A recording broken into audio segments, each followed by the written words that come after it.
Olá, tudo bem a todos?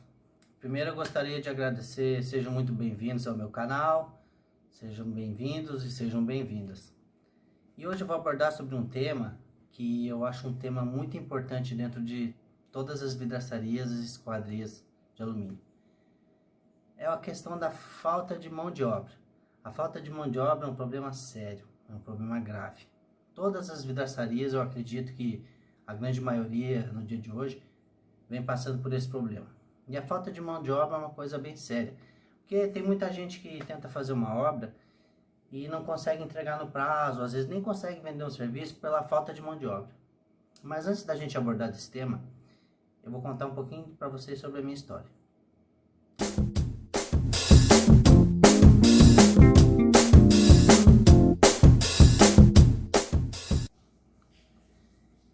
Eu comecei a trabalhar no ramo das vidraçarias faz em torno de eu acredito que uns 11 anos por aí.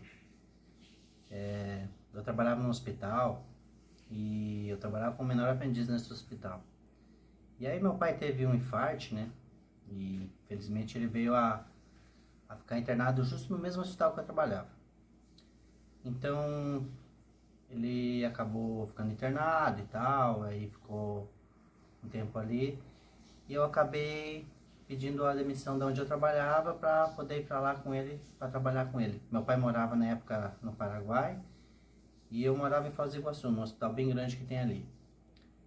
E aí meu pai me convidou para ir para lá e para passar um tempo com ele, também para dar um apoio para ele lá, né, que ele estava melhorando a saúde e tal.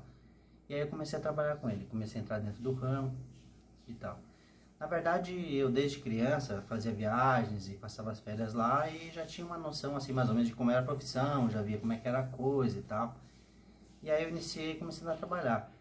E aí eu comecei a trabalhar ajudando a entregar materiais em obras e etc e tal. Comecei a ajudar os profissionais, né? E assim foi. E aí eu trabalhei lá em torno de uns 3 anos por aí, ou 3 anos e meio, até que eu decidi sair. Saí porque não estava dando muito certo, eu estava meio desanimado e tal, também estava naquela fase que jovem não sabe o que quer, enfim. Aí eu saí de lá, né? Fui trabalhar um tempo ainda lá no Paraguai com gesso acartonado e tal. E aí onde que eu recebi uma proposta da minha tia de vir passear em Santa Catarina. E aí onde foi que eu decidi largar tudo, deixar tudo para trás e vir para Santa Catarina. E quando eu vim para Santa Catarina, logo que eu cheguei aqui, eu nem imaginava como é que ia ser a questão do ramo do vidro. E, na verdade, eu já era profissional e nem sabia que era profissional. Então eu comecei a trabalhar numa gráfica, fiquei um tempo trabalhando nessa gráfica. E aí eu desisti e voltei lá para o Paraguai. Fiquei no Paraguai mais uma semana e tal, até que eu falei, não, o que eu estou fazendo aqui de novo? Já vi que isso aqui não é minha praia e o Brasil é minha casa. E aí eu peguei e voltei para Santa Catarina de novo. Cheguei em Santa Catarina, comecei a trabalhar numa empresa de gesso acartonado. Eu peguei o telefone de manhã cedo e eu liguei para todas as empresas que trabalhavam com gesso acartonado. E comecei a ligar para uma, ligar para outra, ligar para outra. Foi difícil aquela que não pediu para mim lá, pelo menos dar uma passadinha pra gente conversar. E na primeira que eu fui, eu já fechei negócio e tal, e no outro dia eu já comecei a trabalhar. Comecei a trabalhar como ajudante, claro. Aí tava trabalhando como ajudante e tal. E aí eu fui numa obra, e lá nessa obra tinha uns caras colocando um painel de vidro bem grande lá, com uma talha de, né, essas correntes que sobe os vidros para cima. E aí o cara tava colocando vidro lá em cima e tal, ele e um outro cara lá. E aí eu percebi que o profissional deu silicone para o ajudante fazer. E eu lembro que meu pai falou lá no passado, lá atrás, que o silicone mal feito, parecia um cara pegando pela antena e um pegando pelo rabo e esticando e colocando a barata ali. É mais ou menos o visual do silicone mal feito. É até uma coisa meio pesada de falar, mas era mais ou menos por aí. E aí eu contei pro rapaz, falei, olha ali, aquilo ali é a coisa mais feia do mundo. E eu nunca imaginava que o cara que estava trabalhando comigo era amigo do cara que estava lá instalando. E aí ele foi lá e falou pro cara. E aí tá, beleza. Aí era o final do dia ali, tava trabalhando. O cara tava me cercando pra querer brigar comigo lá, né? Aí, tá, beleza, saindo da obra, ele chegou e daí, cara? Fiquei sabendo que tava meio criticando o serviço aí e tal, não sei o que. Eu falei, não, cara, normal, né? Porque também obra, às vezes não fala bem, fala mal, mas é uma crítica construtiva, né? Ele, ó, cara, sabe trabalhar com vidro? Eu falei, eu já trabalhei tempo lá atrás, né? Ele, então passa o telefone aí que, pô, às vezes eu preciso. Eu falei, não, beleza. Eu acho que uma semana depois ou duas ele me ligou. Ele me ligou e eu fui lá trabalhar com ele. Nossa, cara, eu sei que em 2 dias ou 3 dias de serviço, eu trabalhei, eu ganhei quase o salário que eu ganhava o mês inteiro. E ele falou, nossa, cara, fazia tempo que eu não encontrava alguém que manuseava e pegava e já sabia como é que ia fazer as coisas e tal. Ali eu tinha percebido que eu já sabia trabalhar com aquilo ali, muito bem, só que eu não sabia que sabia. Então o que aconteceu? Eu comecei a trabalhar e comecei a fechar serviço. Fiz um acordo com ele, a gente terceirizava o serviço e a gente fazia uma divisão ali. Ele pegava tipo 60%, eu com 40%, ou ele com 55%, 45%, alguma coisa assim, porque ele tinha as ferramentas e tal. E aí eu comecei a trabalhar e trabalhei uns 2 anos ali. E aí eu saí, fui embora para Foz do Iguaçu de novo. Em Foz do Iguaçu eu trabalhei mais 1 ano, aí trabalhei dentro da esquadrilha de alumínio. E todo lugar que eu fui trabalhando, eu fui tentando aprender um pouquinho aqui, aprender um pouquinho ali. E fui pingando de galho em galho, de galho em galho, igual macaco. E cada lugar que eu fui, tentei aprender alguma coisa nova, e tal. Aí foi quando eu voltei para Santa Catarina de novo. Aí em Santa Catarina eu tentei trabalhar em algumas empresas e tal. Até teve uma empresa que eu trabalhei 1 ano e pouco lá. E todas as empresas, quando eu ia sair, nossa, eles não queriam deixar de sair de jeito nenhum. Porque como eu tive a oportunidade de trabalhar em muitos lugares, eu aprendi o que eu não sabia num lugar que o outro fazia, eu aprendi. E o que não tinha no outro lugar, eu aprendi também. E assim fui aprendendo um pouco em cada lugar. E chegou um patamar que eu já sabia fazer o que a maioria dos profissionais não sabem fazer. Em todo lugar que eu tinha, eu podia fazer um ponto de destaque. E eu notei que uma deficiência muito grande em todos os lugares era a questão da falta de mão de obra.